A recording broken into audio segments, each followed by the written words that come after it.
And we're back. Um, nature call, phone calls, all done and over with. Time to get some stuff done. Um, okay, so before we ventured into opinions and discussions and all the good stuffs, um, we put some finishing touches on the custom text dialog stuff. So we now have a dialog that we can call up whenever we need to work with customized texts, and then we can use our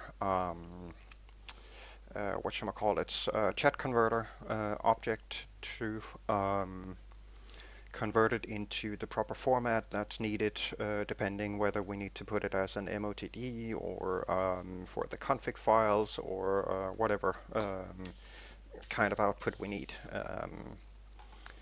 There is, I can't even remember. I think we may need to make an update for um, the chat converter at some point.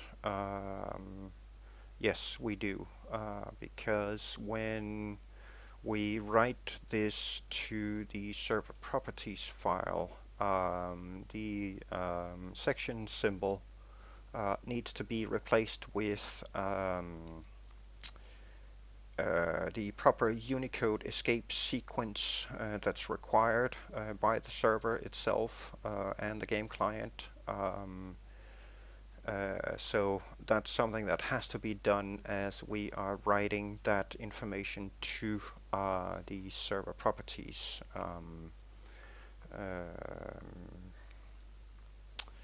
configuration. So that's something that we need to keep in mind. Um, uh, Perhaps it should be done here. Actually, no, I don't think so, because this one basically converts it into, yeah, it forces the section symbol, which is the core requirement of the game and some plugins. So, um, Italian coder called Russian something. That's a new one. Thank you for the follow. Um,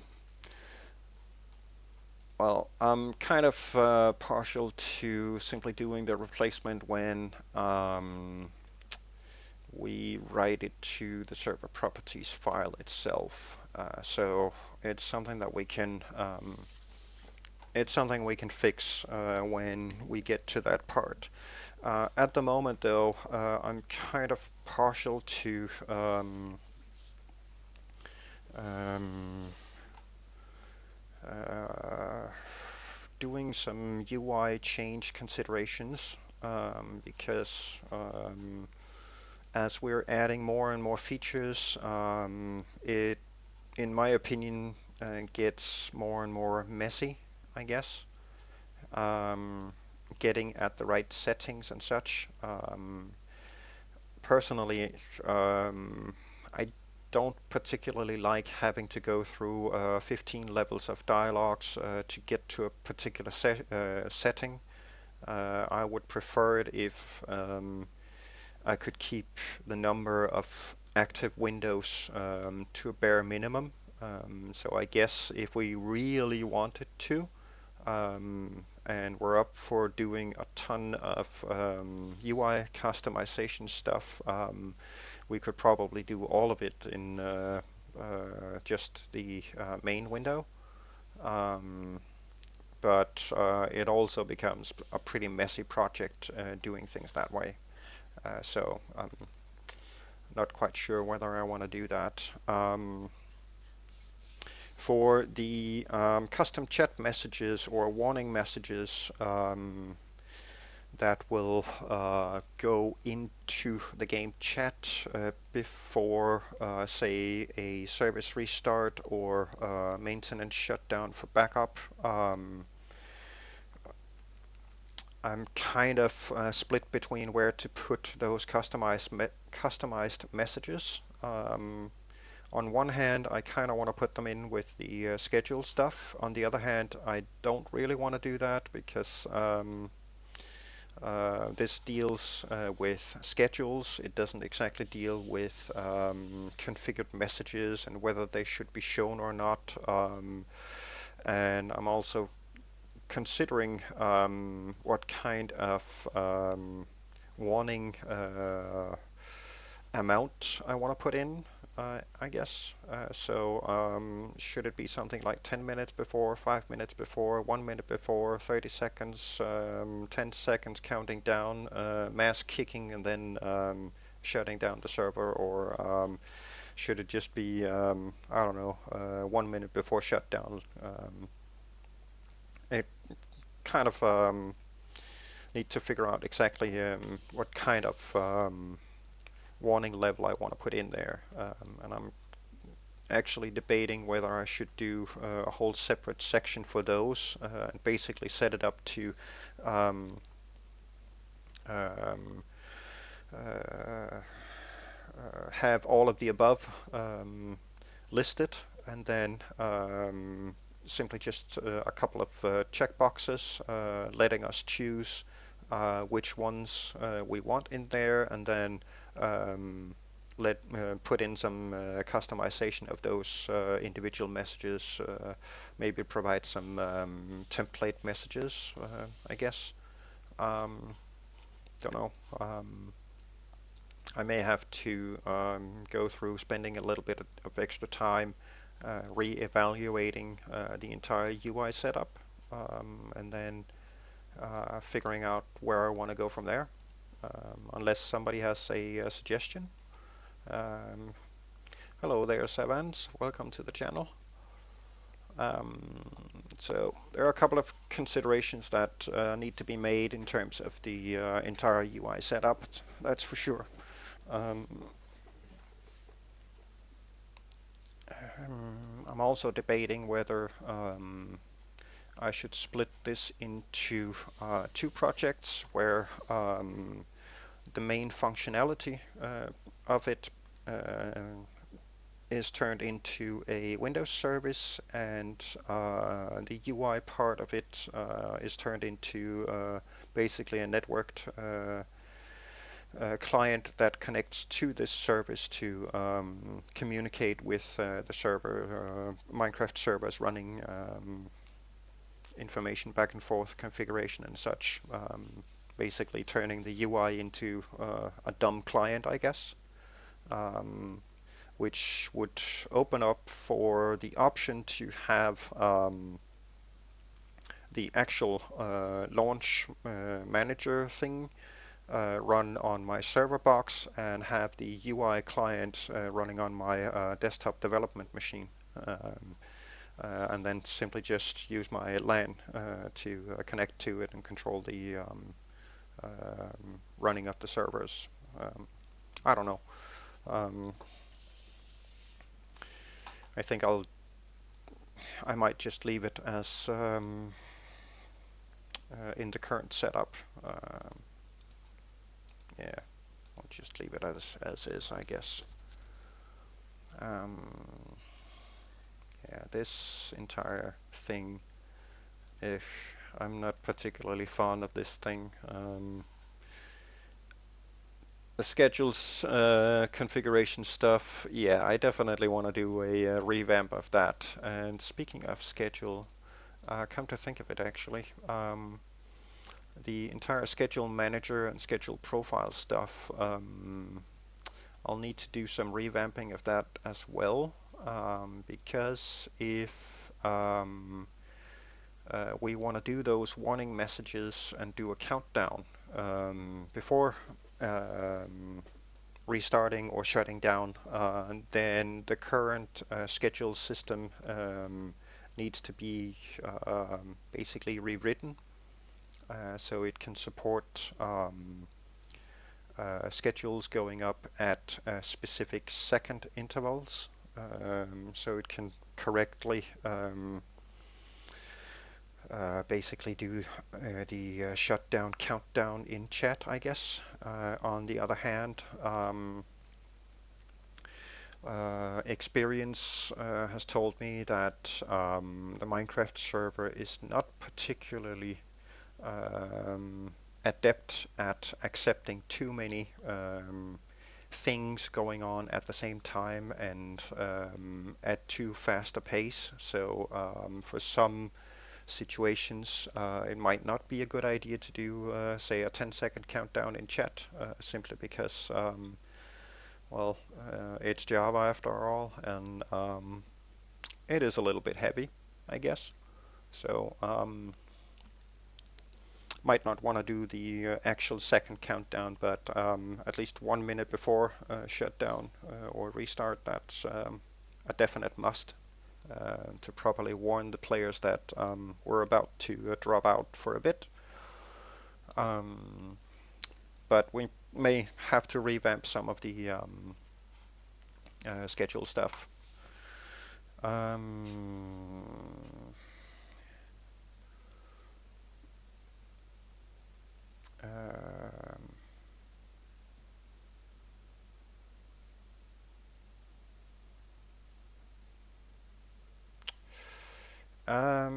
Well, a while loop actually has several different ways that it can be stopped or broken. If you look between the two curly brackets and see if you can find a place where it says break, then that would be a termination of the loop.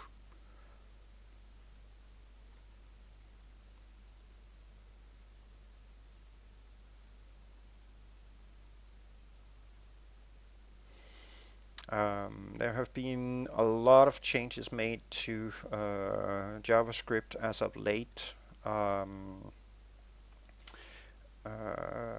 honestly haven't seen a situation like that where somebody specifies a number, but I would assume that the current JavaScript incarnation would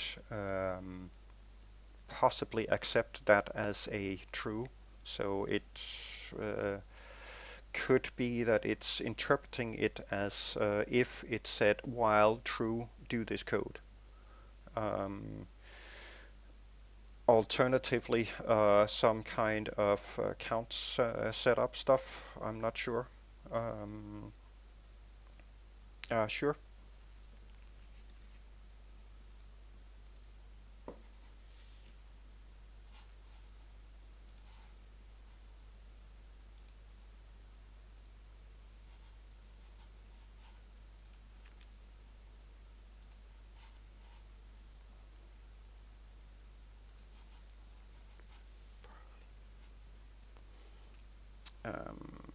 Let's get it over here.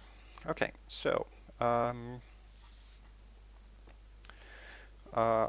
first of all, in line 2, m is defined as let's see, some kind of number. Let's see. Yeah, it's an indexer. All right. Yes, exactly. See, right here on line 8, that would be your counter. So for every run through this loop, m is decreased by 1. That's what the double minus means. And when it reaches 0, it becomes false. JavaScript, like a lot of other script languages, can consider, and I'm not saying that they all do, but they can consider a positive number as a true value, as if it was a Boolean. Yes, and a 0 or a negative value becomes false. So it basically interprets any positive number as a Boolean true and any 0 or negative number as Boolean false. which means as long as the variable m has a positive value, it's considered true.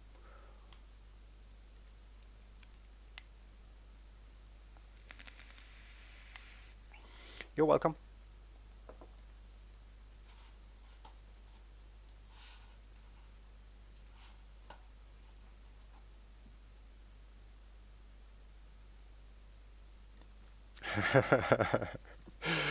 Yes, much wow indeed.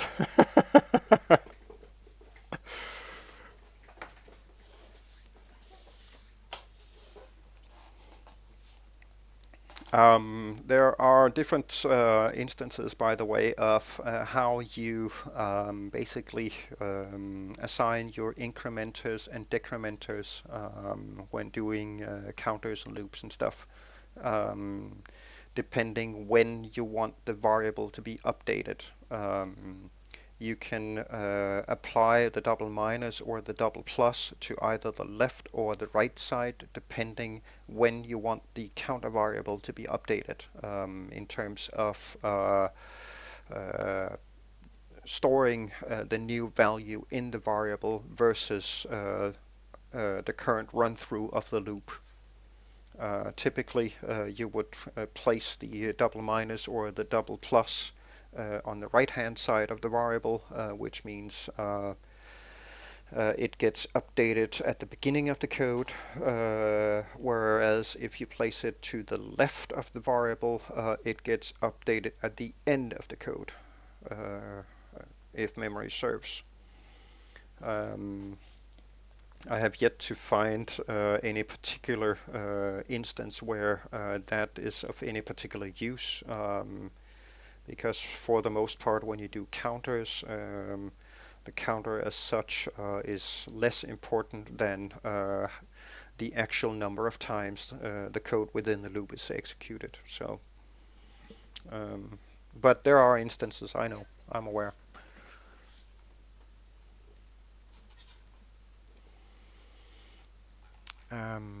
Okay, so this is all test junk.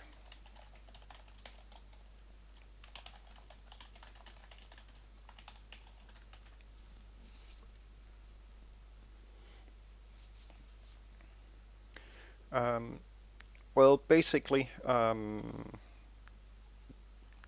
thing goes like this. Hold on for a second, please.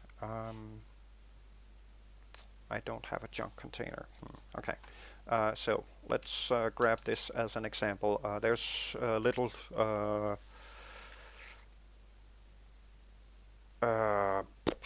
yeah, I can't remember, to be honest. I always get them confused. Um, yeah, let's comment all this stuff out quick.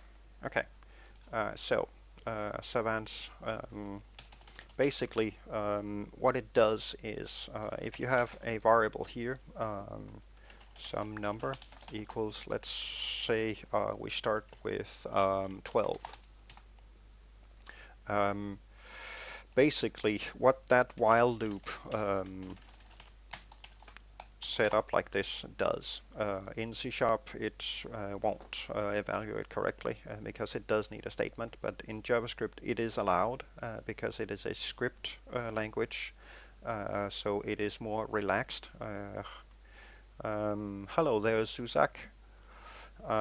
So basically what that particular JavaScript code actually does is this.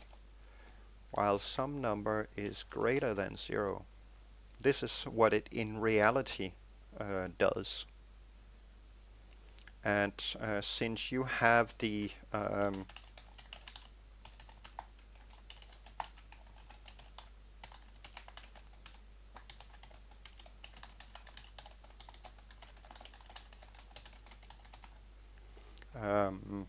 in that JavaScript code, you have the m minus minus that subtracts 1 from the initial number. So first time around, it'll go from 12 to 11, and so on and so forth. So at some point, yeah, it will throw a warning. At some point, that particular variable will reach 0, which then makes this particular statement false, and thereby ends the while loop. So this is what in reality happens in that particular piece of code.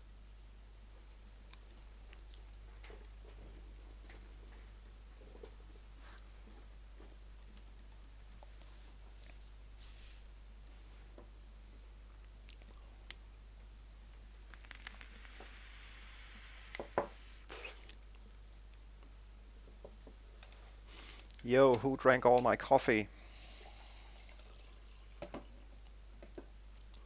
Oh, I know. Sky took all my coffee when he went fishing.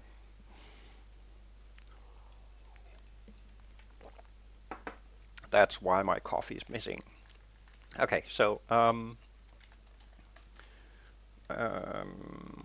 yeah, let's get rid of this again. All this stuff is custom test stuff. Actually, why don't we just get rid of it right away, because we don't need this test stuff anymore. So we might as well get rid of that button. Bye. And all this test junk can go the way of the dinosaur. There we go. Nice.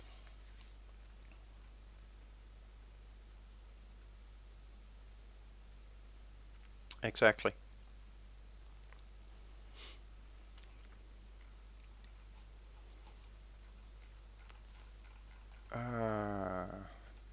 Oh yeah. And this is one of those where I seem to have not put in a lot of region stuff. Okay. Anyway. Right. Let's see. I'm actually running kind of dry on what to do next, because I kind of want to go through the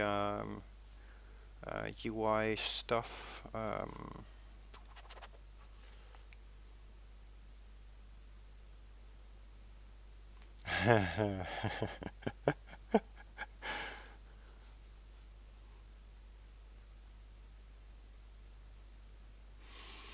There are many, many interesting conundrums about the C syntax, and that would be one of them.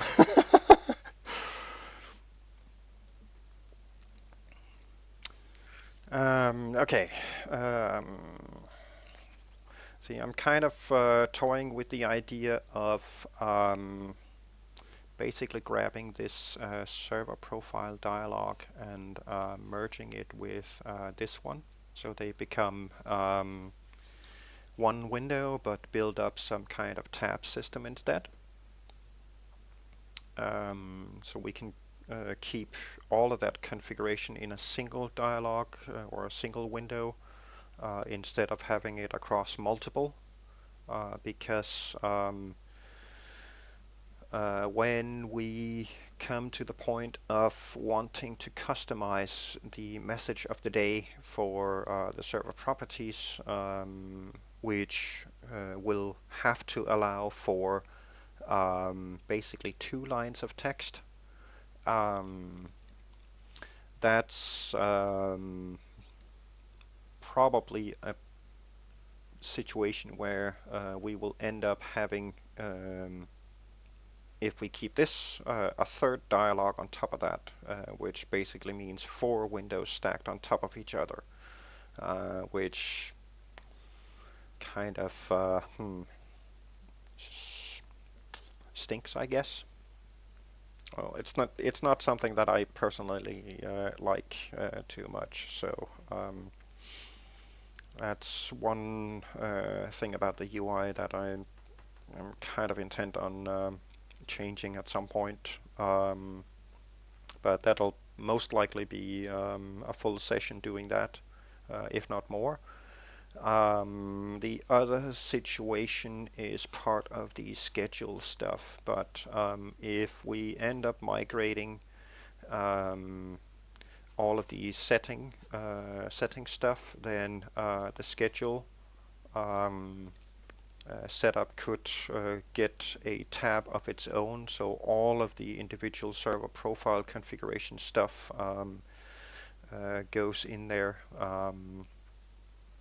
in a single window, and then just stack the text customization and file browser stuff on top of that. So it'll be a smaller amount of windows, I guess.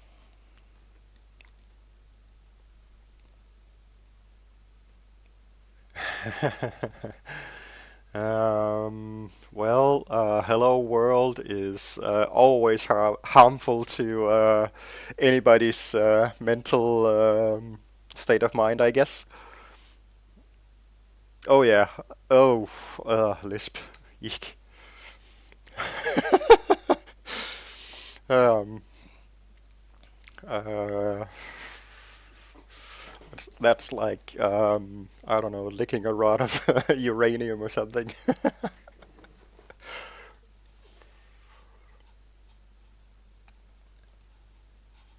Yeah,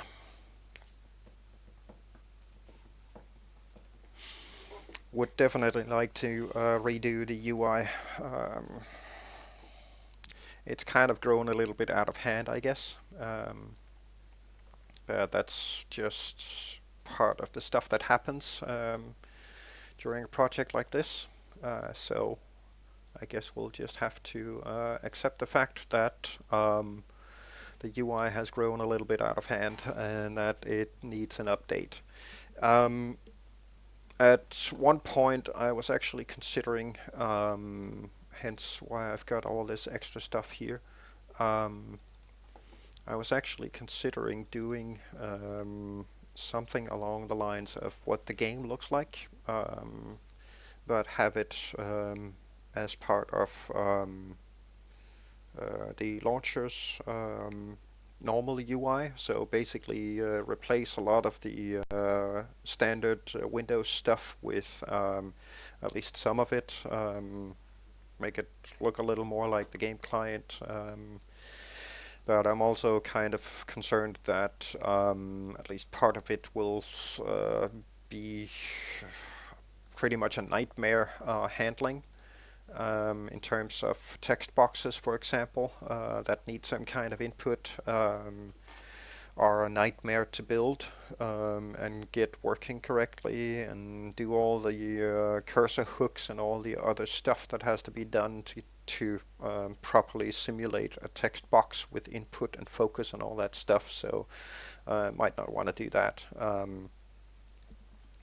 But for the main window, I mean, it wouldn't be all that big of an issue setting that up uh, with a custom setup. For the purpose of doing the main window a little more like the game client, I actually went and extracted part of the assets from the client jar, and this would be one of the texture atlases that is found in there, containing the buttons in their states, and this would be the dirt texture that's used for the background, and here are the network connection ping uh, um, bars. Um, and there are a couple of other things that um, this one. Um, yeah, the check mark and the V, and I believe there's an M as well somewhere. I can't remember which part of the asset actually holds those symbols, but they're in there somewhere. Um, but for the main window of the server launcher, I don't think there would be all that much wrong with trying to simulate the game client a little bit. Um, and that's definitely something that's doable. Um, so might consider doing that. In any case, I did go and fetch part of the, there we go, um, part of the multiplayer setup or UI, just to try and work out exactly how much space is set aside to show a server profile, because I kind of wanted to try and emulate some of it.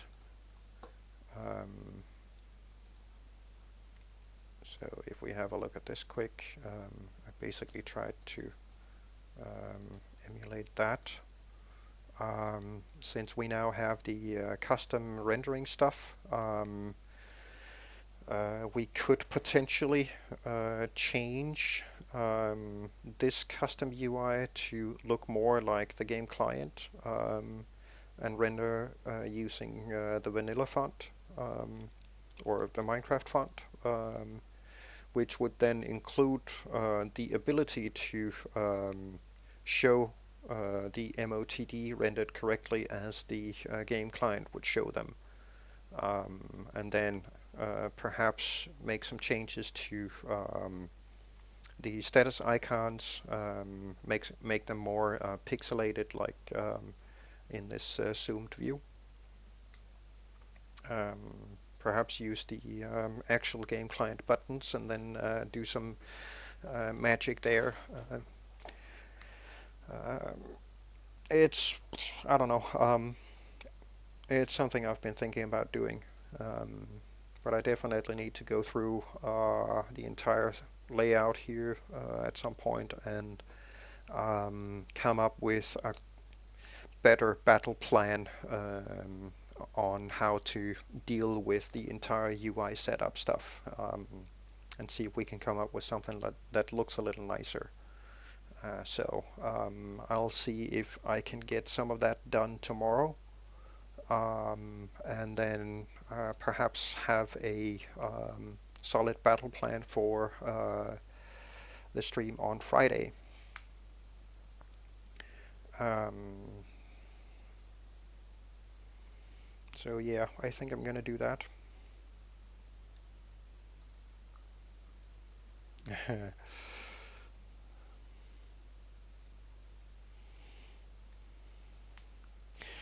Well, I haven't really looked into what that is, to be honest. Um, I see people inventing new languages all the time based on Java or JavaScript or C Sharp or C++ or whatever, and I'm like, okay, why do we need like 50 different kinds of C-like languages? And uh, in reality, what's the point of doing it? Um, I mean, if it's a challenge to see if we can work it out, then yeah, I get it. But I don't really get the whole point of inventing new languages. We have so many other perfectly good languages to choose from already. So what's the point?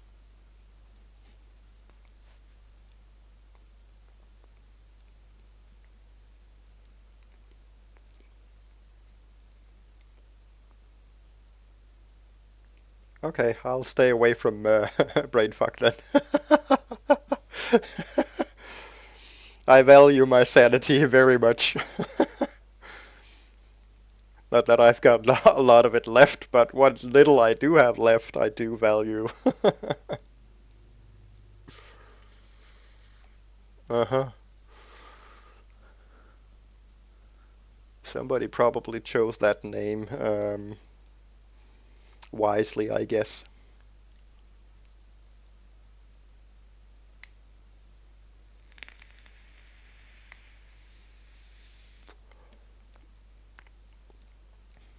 Oh yeah.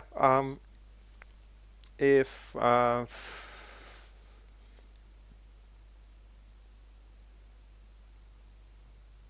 yeah, right. Haha. uh, Actually, an interesting thing that even to this day has survived. Um, Has anybody ever heard of a game called Nmars? I think Nmars is the sandbox for it. I can't remember the actual name of the game. Basically, it's basically a game that is about two programs competing for existence within a block of memory. And the whole game is played on the premise of some simplistic assembly code. And the idea is that you use this simplistic assembly code to create a program that will basically kill the other program. So you end up having two programs fight for survival within this closed memory cell or memory block. And yeah, I do believe the sandbox environment was called Nmars. Um, Core Wars, that's what it's called. Yeah, there you go. Nmars, Code Wars for Mars for .NET. It's a .NET implementation of the sandbox, basically. Um, this particular game,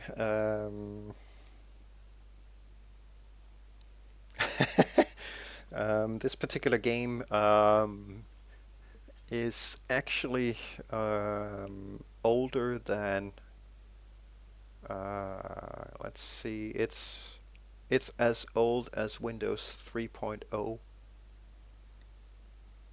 and it's still being played today. Interestingly enough. Um, but it's one of those really hardcore programmer kind of games, I guess. Um, in more recent years, an example of a programming game is the Screeps game available on Steam. Basically, it's a JavaScript AI programming game. It's a lot of fun, actually. Though somewhat laggy because it's all run on JavaScript, unfortunately. Um, and sometimes when they post news about their server farm upgrades to host the game shards for their persistent game universe, I'm like, okay, these guys seriously need to do something about the core of the game server. Simply because it spends so insane amounts of resources just hosting those game servers because it's all written in JavaScript. Um, Not a good idea, in my opinion, but the game itself is a lot of fun.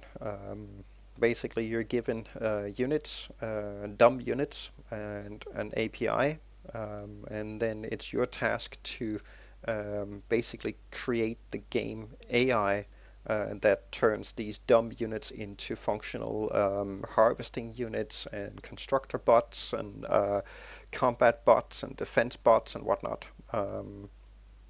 I can highly recommend it. It's excellent for learning the C language, for learning JavaScript, for learning mechanics between objects and how to use arrays and tables and all that sort of stuff. And on top of that, it's a lot of fun. And I I do recommend it. As another sort of programming game. There's Autonauts, which is in development at the moment by a British company called Denki. Basically, it's sort of blocky like Minecraft, and kind of has the flexibility or some of the flexibility of Factorio, in terms of in-depth features. Basically, you're given a world and the ability to craft stuff, and as part of that crafting process, you can create robots, and then you use a sort of simplistic kind of script setup to program intelligence into these robots to go do stuff. Like, oh, find the nearest tree, use the axe that you have in your hand to chop down the tree, find the next tree, go on. Then you can set another bot to go collect those logs, and a third bot to dig holes in the ground, and a fourth one to plant seedlings and whatnot. Kind of fun too. A pre-alpha version is available for free on itch.io. itch.io. Just look it up, Autonauts, if you want to have a look.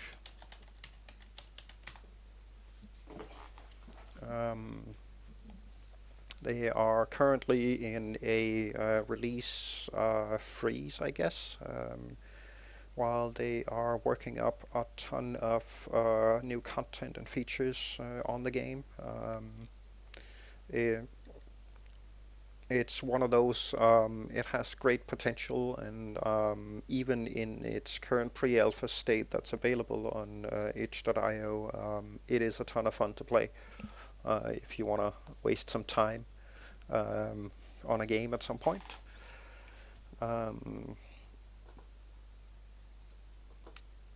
So yeah,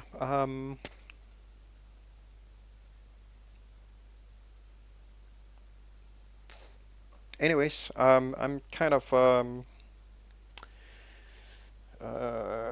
stuck on what else I want to do today. I want to go through the entire UI update stuff, so I know what kind of changes I want to make to the entire UI.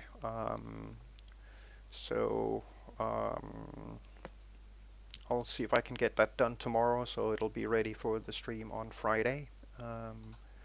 So I guess we will commit today's changes.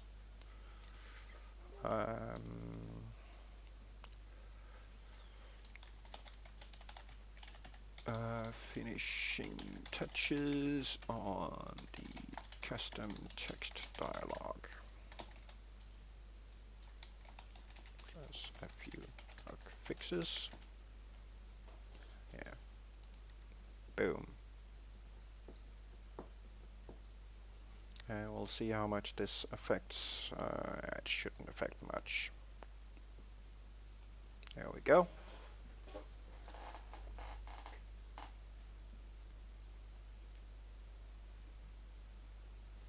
And there you go. All of the latest code is now available on GitHub.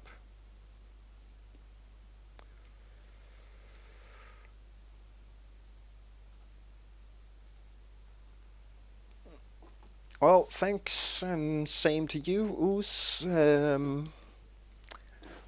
Thank you so much for stopping by. It has been an absolute pleasure having everyone on stream today. Love to see the chat this alive, definitely. And I think I'll call it a day. And next stream will be on Friday. So I hope to see you guys on Friday for some UI revamping, and let's see what other kind of trouble we can get ourselves into. As always, if you have any kind of suggestions, please feel free to use the chat while the stream is running. I'll leave my chat bot running after I've shut down the stream in case somebody at some point comes up with a great idea for a future project that we can do and want to dump it in there. And I'm still working hard on getting the finishing touches done on my Media Hub site, so I can hopefully soon publish it. Um, so we can start using that. Once I've got that published and released, it will of course be available 24/7. It is a website after all, so I'm kind of hoping that we can use that to interact and communicate. I'll definitely put a couple of different kinds of suggestion boxes in there, including some um, project to-do lists slash feature listing stuff in there, so we can keep track of what still needs to be done on a project, what kind of features have been suggested, if any, and what kind of bugs we found that need to be fixed, so we can get a better this is what we'll try to tackle today on the streams. So that's the plan, at least. Um, and all of that stuff will eventually be on my Media Hub, including complete links to all videos associated with each individual project. I always record these streams to disk as well, and put them on my YouTube channel.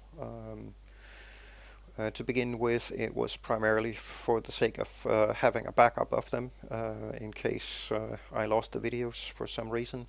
But I'm actually going to keep them and put them up with complete links on my Media Hub site as well. So the entire stream process for each individual project will be available along with the project on the media side.